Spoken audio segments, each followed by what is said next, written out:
বাংলাদেশে কোনো মৌলবাদী দল এখানে ক্ষমতায় আসবে তার কোনো সম্ভাবনা নাই। বাংলাদেশের 52 বছরের ইতিহাসে দেখা গেছে যে কখনোই কোনো মৌলবাদী দল তারা ক্ষমতায় আসতে পারেনি, বরঞ্চ তাদের যে শক্তি সেই শক্তি দিন দিন ক্ষীয়মান হয়ে এসেছে। আমাদের সঙ্গে মৌলবাদের কোনো সম্পর্ক নেই। আমরা ধর্মীয় স্বাধীনতায় বিশ্বাস করি, আমরা ধর্মান্ধতায় বিশ্বাস করি না।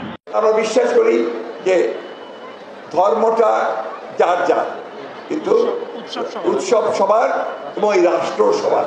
এবং যে কথা উনি বলেছেন যে ধর্ম যার যার, উৎসব সবার। আমি আমার শৈশবে আমি এই পূজা মণ্ডপের নাটকও করেছি।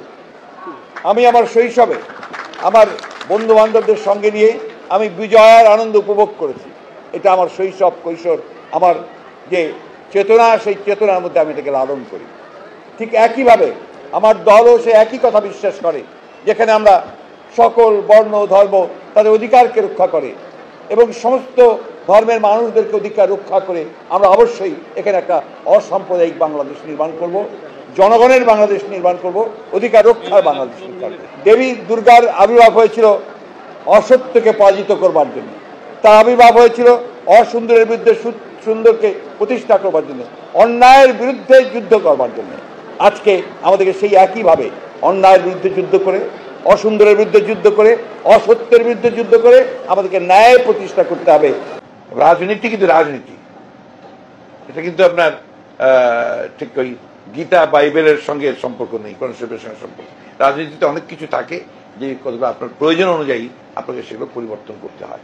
যে বৌদ্ধ ধর্ম হচ্ছে শান্তির ধর্ম, বৌদ্ধ ধর্ম হচ্ছে অহিংসার ধর্ম, বৌদ্ধ ধর্ম হচ্ছে মানুষের প্রতি ভালোবাসা প্রেমের ধর্ম। আজকের দিনটি শুধু বৌদ্ধ সম্প্রদায়ের জন্য যে একটি গুরুত্বপূর্ণ দিন বা আনন্দের দিন তা নয়, আসলে সমগ্র মানব জাতির জন্যই একটা অত্যন্ত তাৎপর্যময় দিন। বাংলাদেশ জাতীয়তাবাদী দল সকল যে ধর্ম, সেই ধর্মগুলোকে ধারণ করেছে, ধর্মীয় স্বাধীনতায় বিশ্বাস করে। সেই কারণেই বাংলাদেশ জাতীয়তাবাদী দল জনশহীদ প্রেসিডেন্ট জিয়া রহমানের প্রতিষ্ঠা করেন এত জনপ্রিয়তা লাভ করেছিল। মূল থেকে মৌলিক, সেখান থেকে মৌলবাদ। মূল হচ্ছে কোরআন, মূল হচ্ছে হাদিস, মূল হচ্ছে আল্লাহ, মূল হচ্ছে কোরআন, মূল আমার রাসূল। সেই মৌলবাদ তোমরা উৎখাত করবা, এত সোজা। তোমরা মৌলবাদ উৎখাত করবার বাংলার 12 কোটি মানুষ বসে বসে আঙ্গুল চষবে। আপনি কোরআন এবং সুন্নাহ প্রত্যেকটা মৌলিক বিষয়, নামাজ, রোজা, হজ, যাকাত, আপনার ইসলামিক বিধিবিধানগুলা, ফরজ, ওয়াজিব, সুন্নাত, মুস্তাহাব আপনি মেনে চলেন। বুঝে হোক বা না বুঝে হোক আপনি মেনে চলেন। এই যে আপনি বুঝে হোক বা না বুঝে হোক মেনে চলছেন, এইটাকে সেকুলাররা বলে এটা হচ্ছে মৌলবাদী কনসেপ্ট। কথা কি বুঝতে পারছেন? কারণ আপনি বিজ্ঞান, যুক্তি, দর্শন দিয়ে এগুলো যাচাই করতে যাচ্ছেন না। আল্লাহ বলেছেন, রাসূল বলেছেন, মেনে নিয়েছি, ব্যাস। সামি'না ওয়া আতা'না, শুনলাম এবং মেনে নিলাম। এই কনসেপ্টটা হচ্ছে আল্লাহর দেয়া কনসেপ্ট। এইটা যখন আপনি বাস্তবে আমল করতে যাবেন, তখন কাফের, ফাসেক, জালেম, মুশরিক, মুনাফিক এবং মুরতাদ, ইসলামের শত্রু যারা আছে সবাই বলবে এই কনসেপ্টটা হচ্ছে মৌলবাদী কনসেপ্ট।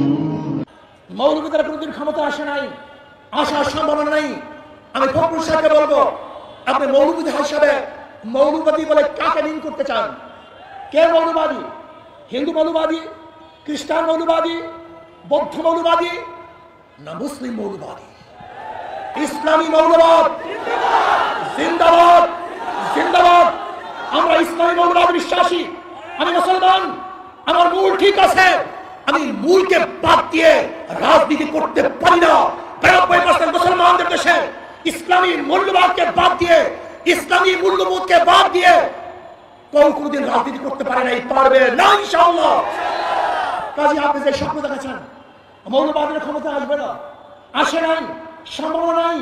আর আমি উল্টো দেখছি, ইনশাআল্লাহ আগামী বাংলাদেশ ইসলামী মৌলবাদের বাংলাদেশ, আগামী বাংলাদেশ কোরআন ও সুন্নাহর বাংলাদেশ, আগামী বাংলাদেশ এদেশের স্বাধীনতাবাদী মানুষের বাংলাদেশ।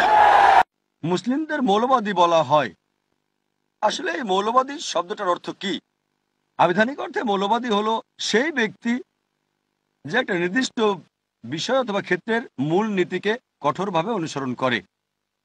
যেমন ধরেন, যদি কোনো গণিতবিদ ভালো গণিতবিদ হতে চান, তাহলে তাকে জানতে হবে, বুঝতে হবে এবং অনুশীলন করতে হবে গণিতের মূল সূত্রের। যদি না গণিতের ক্ষেত্রে তিনি মৌলবাদী হন, ভালো গণিতবিদ হতে পারবেন না। আপনি সব মৌলবাদীর চিত্র একই তুলি দিয়ে আঁকতে পারেন না যে সবাই ভালো অথবা সবাই মন্দ। ব্যক্তিটি কোন ক্ষেত্রে মৌলবাদী তার উপর ভিত্তি করে আপনাকে শ্রেণীবিন্যাস করতে হবে। আমার ব্যাপারটা হচ্ছে, মৌলবাদী মুসলিম হিসেবে আমি গর্ববোধ করি, কারণ আমি জানি, অনুসরণ করি এবং চেষ্টা করি ইসলামের মূল নীতিগুলো মেনে চলতে। আর আমি জানি যে ইসলামে এমন কোনো মূলনীতি নেই যা বিশ্ব মানবতার বিরুদ্ধে। হয়তো ইসলামের কিছু মূলনীতি থাকতে পারে যা কোনো অমুসলিমের কাছে মানবতা বিরুদ্ধ মনে হতে পারে, কিন্তু আমরা যখন তাদের কাছে পটভূমি ব্যাখ্যা করি যে ইসলামে কেন এইসব মূলনীতি আছে, কারণ এবং এর পেছনের যুক্তি আর পরিসংখ্যান দেখায়, এমন কোনো মানুষ নেই যে নিরপেক্ষ যে ইসলামের মাত্র একটা মূলনীতি দেখাতে পারে যা মানবতা বিরুদ্ধ। বিএনপির লোকজনদেরকে বলতেছি, যদি আপনারা আপনাদের ধর্মবিশ্বাস আওয়ামী লীগের আলোকে সাজিয়ে থাকেন, আপনারাও যদি মনে করে থাকেন যে হ্যাঁ, যে ইসলাম রাজনীতির সঙ্গে ইসলামের সম্পর্ক থাকা ঠিক না, এই কথা যদি আপনারা মনে করে থাকেন, তাহলে আওয়ামী লীগ আর বিএনপির মধ্যে কোনো পার্থক্য নাই। আওয়ামী লীগ তাদের অবস্থান পরিবর্তন পরিষ্কার করে দিয়েছে যে তারা ধর্মনিরপেক্ষ। বিএনপি আলাদেরকে বলবো, যদি আপনারা আপনাদের অবস্থান পরিষ্কার করার মতো সাহস রাখেন তো বলেন যে না, রাজনীতির সঙ্গে ইসলামের কোনো সম্পর্ক নাই, রাষ্ট্রের সঙ্গে ইসলামের সম্পর্ক থাকতে পারবে না। এই কথা যেদিন বলবেন সেদিনও আপনাদের ব্যাপারে আমাদের একই বক্তব্য হবে, আওয়ামী লীগের ব্যাপারে আমাদের যে বক্তব্য।